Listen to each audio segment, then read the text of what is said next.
ഇത് കണ്ണാടിപ്പറമ്പ്. ഒരു നാടിന്റെ പേരിലുള്ള സിനിമ, നാടിന്റെ കഥ പറയുന്ന സിനിമ, നാട്ടുകാർ അഭിനയിച്ച സിനിമ, അങ്ങനെ ഒരുപാട് വിശേഷങ്ങളുണ്ട് കണ്ണാടിപ്പറമ്പിലെ കല്യാണാലോചന എന്ന സിനിമയ്ക്ക്.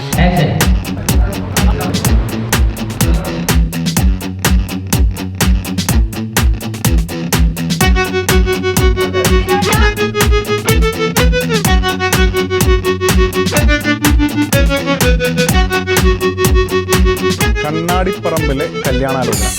ഞാൻ അതിന്റെ ഡയറക്ഷൻ ഇതൊക്കെ നോക്കിയപ്പോൾ ജിതി എന്ന് പറഞ്ഞ ഒരാളാണ് ചെയ്തിരിക്കുന്നത്. അതായത് പാമ്പ് എന്ന് പറഞ്ഞു കഴിഞ്ഞാൽ എന്റെ ഇപ്പം വെച്ച പ്രശ്നമില്ല. എന്തായാലും ബ്രോ ഹാറ്റ്സ് ഓഫ്. കാരണം ഒരു കുഞ്ഞു പടം അത് നല്ല രീതിയിൽ തന്നെ ചെയ്തിട്ടുണ്ട്. അതിനിടയ്ക്ക് കുറേ മൊമെന്റ്സ് ഉണ്ട് ചിരിക്കാനുള്ളതൊക്കെ. OTT ആ പടം വന്നിട്ടില്ല, യൂട്യൂബിലാണ് റിലീസായേക്കുന്നത്. യൂട്യൂബിൽ പോസ്റ്റ് ചെയ്ത 4 ദിവസത്തിനകം 5 ലക്ഷത്തിലധികം ആളുകൾ സിനിമ കണ്ടു.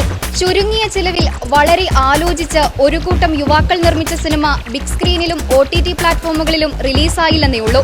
യൂട്യൂബ് സിനിമ അങ്ങ് ഏറ്റെടുത്തു. അതിലെ കഥാസന്ദർഭങ്ങളും അഭിനേതാക്കളുടെ മികവും പ്രേക്ഷകർ ഏറ്റെടുത്തു എന്നതിന് തെളിവ് കൂടിയാണിത്. സിനിമ പലരുടെയും ഒരു സ്വപ്നമാണ്. അങ്ങനെ ഒരു കൂട്ടം ചെറുപ്പക്കാർ ചേർന്ന് നിർമ്മിച്ച കണ്ണാടിപ്പറമ്പിലെ കല്യാണാലോചന സിനിമയിൽ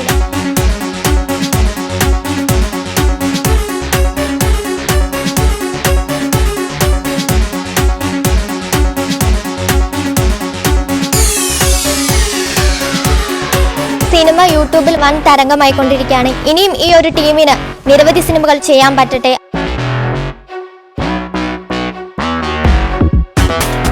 ചുരുങ്ങിയ ചിലവിൽ ഒരു വമ്പൻ പടം.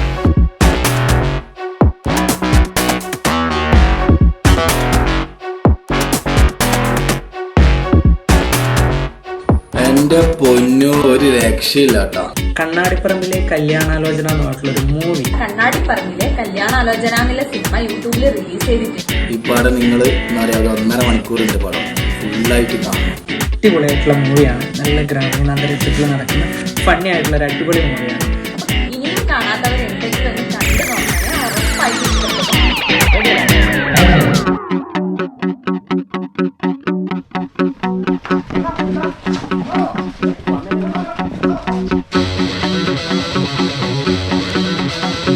ഒരുപക്ഷെ ബിഗ് സ്ക്രീനിൽ റിലീസായിരുന്നെങ്കിൽ കേരളത്തിൽ വലിയൊരു ഓളം സൃഷ്ടിക്കേണ്ട സിനിമയാണ് കണ്ണാടിപ്പറമ്പിലെ കല്യാണാലോചന എന്ന സിനിമ.